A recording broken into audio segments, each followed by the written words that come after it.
ತರ ಮುಂದೂಡಿದರೆ 24 ತಾರೀಕು ನಿಮಗೆ ಏನು ಅನಿಸ್ತಾ ಇದೆ ಅದು? ಸರ್ ನಮ್ಗೆ ಇನ್ನೊಂದೇನಂದ್ರೆ ಪ್ರತಿ ಸರಿನೂ ನಮ್ಗೆ ಇದನ್ನ ಮುಂದೂಡಿಕೆ ಹೋಗ್ತಿದೆ. ಈಗ ನಮ್ಗೆ ಯಾಕೆ ಇಷ್ಟ ಬೇಗ ನ್ಯಾಯ ಸಿಗ್ತಿಲ್ಲ ಅಂತ ಗೊತ್ತಾಗ್ತಿಲ್ಲ, ಏನ್ ಪ್ರೊಸೀಜರ್ ಇದೆ ನಮ್ಗೆ ಗೊತ್ತಾಗ್ತಿಲ್ಲ.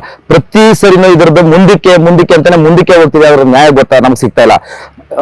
ಇನ್ನೊಂದೇನಂದ್ರೆ ವಿಷಯ ನಮ್ಗೆ ಸರ್ ಈಗ ಎಂತರಿಗೂ ಗೊತ್ತಾಗ್ತಿದೆ ವೈಟ್ ಬೋರ್ಡ್ಗೂ ಎಲ್ಲೋ ಬೋರ್ಡ್ಗೆ ಇರೋ ವ್ಯತ್ಯಾಸ ಏನು ಅನ್ನೋದು.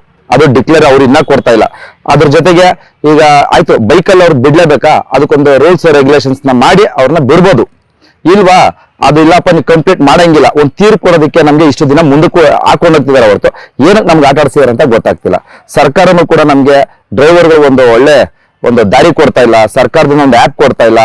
ಈ ಕಾನೂನಲ್ಲೂ ಕೂಡ ನಮ್ಗೆ ನ್ಯಾಯನ ಕೊಡ್ಸೋಣ ಅಂತ ನೋಡಿದ್ರೆ ಇಷ್ಟು ಬೇಗ ಸಿಗ್ತಲ್ಲ, ಬರೀ ಮುಂದಕ್ಕೆ ತಳ್ತಾನೆ ಇದಾರೆ ಹೊರತು ನಮ್ಗೆ ಯಾರೊಬ್ರು ನ್ಯಾಯ ಕೊಡ್ತಾ ಇಲ್ಲ ಸರ್. ಅದರಲ್ಲೂ ಇತ್ತೀಚೆಗೆ ನಮ್ಮ ಡ್ರೈವರ್ಗಳ ಪಾಡು ಹೆಂಗಾಗಿದೆ ಅಂದ್ರೆ ಡ್ಯೂಟಿಗಳಿಲ್ಲ ಸರ್. ಇಡೀ ದಿನ 1000 ರೂಪಾಯಿ ಸಂಪಾದನೆ ಮಾಡಕ್ಕೆ ಅವನು ಮುಕ್ಕರಿಬೇಕು, ಆ ತರ ಆಗ್ತಿದೆ. ಡ್ರೈವರ್ಗಳು ಡ್ಯೂಟಿ ಅನ್ನೋದು ಕಂಪ್ಲೀಟ್ ಡೆಡ್.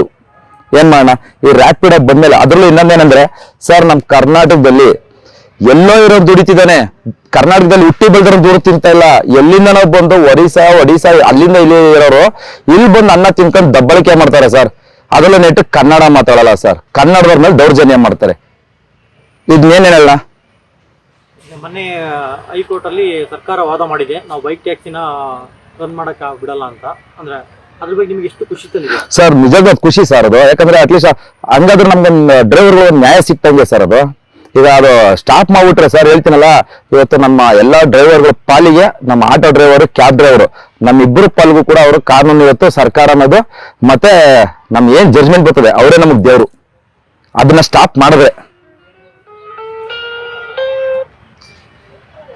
ನಾವ್ ಏನ್ ಯಾವ ತರ ಇದ್ ಅಂದ್ರೆ ಸರ್, ಇನ್ನೊಂದೇ ಗೊತ್ತಾ, ರೋಡಲ್ಲಿ ಇಡೀ ದಿನ ನೋಡಿ ಡ್ಯೂಟಿಗಳಿಲ್ಲ, ಮತ್ತೆ ಡ್ಯೂಟಿ ಬುಕ್ ಮಾಡ್ತಾರೆ, ಅಲ್ಲಿ ಹೋಗ್ತಂಗೆ ಕ್ಯಾನ್ಸಲ್ ಮಾಡ್ತಾರೆ, ಮತ್ತೆ ಬೈಕ್ ನ ಇದ್ ಮಾಡ್ತಾರೆ ಸರ್. ಆಟೋಗೂ ಬೈಕ್ಗೂ ಏನು ಡಿಫ್ರೆನ್ಸ್ ಇಲ್ಲ ಸರ್, 10 ರೂಪಾಯಿ ಡಿಫ್ರೆನ್ಸ್ ಸರ್.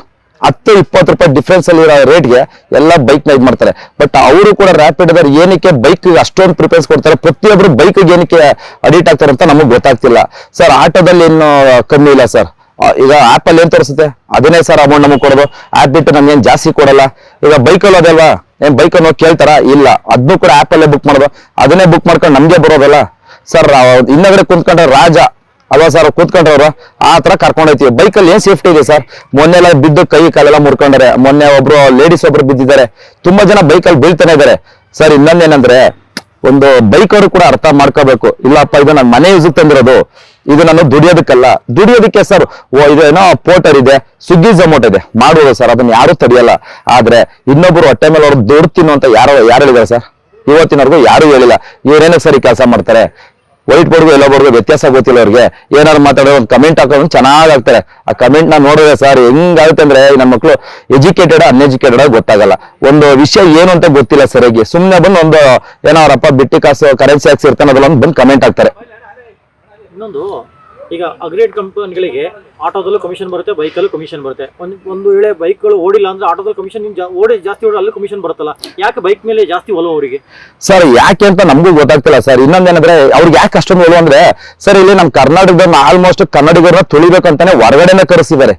ಈಗ ನೋಡಿ, ಬೈಕ್ ಓಡಿಸ್ತಿರೋರು ನಮ್ಮ ಕರ್ನಾಟಕದವ್ರಿಗಿಂತ ಬೇರೆ ರಾಜ್ಯದವರು, ಕೇರಳದವರು, ತಮಿಳ್ನಾಡವರು, ಆಂಧ್ರದವರು, ಒರಿಸ್ಸಾದವರು, ಈ ರಾಜಸ್ಥಾನದವರು, ಬರೀ ಇವ್ರುಗಳು ಬೈಕ್ ಓಡಿಸ್ತಾ ಇರೋದು. ನಮ್ಮ ಕರ್ನಾಟಕದವ್ರು ಕಮ್ಮಿ ಸರ್. ನಮ್ ಕನ್ನಡದವರು ದುಡ್ಡು ತಿಂತ ಇಲ್ಲ, ಅಲ್ಲಿ ಕೂಲಿ ಕೆಲಸ ಮಾಡ್ತಾರೆ, ಎಲ್ಲಿಂದ ಬಂದು ಆರಾಮಾಗಿ ದುಡ್ಕೊಂಡು ತಿಂತಾರೆ ಸರ್.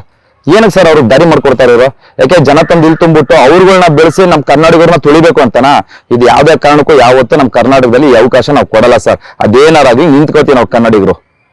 ಈಗ ಒಂದು ವೇಳೆ 24ಕ್ಕೆ ಜಡ್ಜ್ಮೆಂಟ್ ಇದೆ, ಇಲ್ಲ ಬೈಕ್ ಟ್ಯಾಕ್ಸಿ ಎಲ್ಲ ಪರ್ಮಿಷನ್ ಸಿಕ್ತು ಅಂದ್ರೆ ನಿಮ್ಮ ಕಡೆಯಿಂದ ಯಾವ ತರ ರಿಯಾಕ್ಷನ್ ಇರುತ್ತೆ? ನಿಮ್ಮ ಸಂಘಟನೆಗಳು ಯಾವ ತರ ಏನ್ ರಿಯಾಕ್ಷನ್ ತಗೊಂತೀರಾ ಸರ್? ಇನ್ನೊಂದೇನಂದ್ರೆ ಕಾನೂನು ಪ್ರಕಾರವಾಗಿ ಅದು ಒಂದು ಎಲ್ಲೊಬ್ಬರಿಗೆ, ಈಗ ನಮ್ಗೆ ಯಾವ ತರ ಕಾನೂನು ಬದ್ಧವಾಗಿ ನಮ್ಗೆ ಗಾಡಿ ಓಡಿಸೋದ್ ಬಿಟ್ಟಿದ್ದಾರೆ, ಆತರ ಅವ್ರಿಗೆ ಕೊಟ್ರೆ ಸರ್ ನಾವು ಏನು ಮಾತಾಡಕ್ಕಲ್ಲ, ಕಾನೂನು ತಲೆ ಬಾಗ್ಲೇಬೇಕು. ಅದನ್ನ ಬಿಟ್ಟು ವೈಟ್ ಬೋರ್ಡ್ ಅಲ್ಲೇ ಓಡಿಸ್ಬೋದು ಅಂದ್ರೆ ಸರ್, ಸತ್ಯವಾಗ್ಲೂ ಕೂಡ ನನ್ನ ಆಟೋದಲ್ಲಿ ವೈಟ್ ಬೋರ್ಡ್ ಹಾಕೊಂಡು ನಾನು ನೆಕ್ಸ್ಟ್ ಓಡಿಸ್ತೀನಿ ಸರ್. ನಾನು ಕೂಡ ಟ್ಯಾಕ್ಸ್ ಅದೆಲ್ಲ ಏನು ನನ್ ಕಟ್ಟಕ್ಕಲ್ಲ, ಯಾಕಂದ್ರೆ ಅದು ಅನ್ಯಾಯ. ಅದು ನಮಗ್ ನ್ಯಾಯ ಕೊಟ್ಟಂಗಲ್ಲ, ನಮಗ್ ಮೋಸ ಮಾಡ್ದಂಗ ಅದು. ಈಗ ಒಬ್ಬ ಡ್ರೈವರ್ ಪರ್ಮಿಟ್ ತಗತಾನೆ, ಟ್ಯಾಕ್ಸ್ ಕಟ್ತಾನೆ, ಪ್ರತಿಯೊಂದು ಮೀಟರ್ ಪಾಸಿಂಗು, MSC ಟೆಸ್ಟ್ ಇವೆಲ್ಲ ನಾವು ಮಾಡಿಸ್ಕೊಂಡು ಎಲ್ಲ ಮಾಡ್ಬೇಕು. ಪ್ರತಿಯೊಂದು ಕೂಡ ರೇಟ್ ಜಾಸ್ತಿ ಮಾಡಿದ್ದಾರೆ, GST ಆಡ್ ಮಾಡಿದ್ದಾರೆ. ಪ್ರತಿಯೊಂದು ಎಲ್ಲ ನಮ್ಗೆ ಏನೋ ಕಮರ್ಷಿಯಲ್ ಗಾಡಿ ಅಂತ ಬಿಟ್ಟು ರೇಟ್ ಜಾಸ್ತಿ ಮಾಡ್ತಿದ್ದಾರೆ. ಸ್ಪೇರ್ ಪಾರ್ಟ್ಸ್ ಹೋಗ್ಲಿ ರೇಟ್ ಜಾಸ್ತಿ, ಒಂದು ಮೆಕ್ಯಾನಿಕ್ ಹೋಗ್ಲಿ ರೇಟ್ ಜಾಸ್ತಿ. ಪ್ರತಿಯೊಂದರಲ್ಲೂ ನಮ್ಗೆ ಈ ತರ ಮಾಡ್ತಾ ಹೋದ್ರೆ ನಾವ್ ಎಲ್ಲಿಂದ ಉದ್ಧಾರ ಆಗೋಣ? ಈ ವೈಟ್ ಬೋರ್ಡ್ ಅಲ್ಲಿ ಬಂದ್ಬಿಟ್ಟು ಅವನು ಸರ್ 20,000 30,000 ಬಂಡವಾಳ ಹಾಕ್ಬಿಟ್ಟು 1,000 ರೂಪಾಯಿ ದುಡಿತಾನೆ. ಇಲ್ಲ 5 ಲಕ್ಷ ಬಂಡವಾಳ ಹಾಕಿರೋನು ಸರ್ 500 ರೂಪಾಯಿ ದುಡಿಯಕ್ಕಾಗ್ತಿಲ್ಲ. ನೋಡ್ತಿದ್ರೆ ನೀವು ಡ್ರೈವರ್ಗಳನ್ನ, ಬನ್ನಿ ಬೇಕಾದ್ರೆ ತೋರಿಸಿ ನಾನು ಎಷ್ಟು ಜನ ಡ್ರೈವರ್ಗಳಿದ್ದಾರೆ ಅಂತ.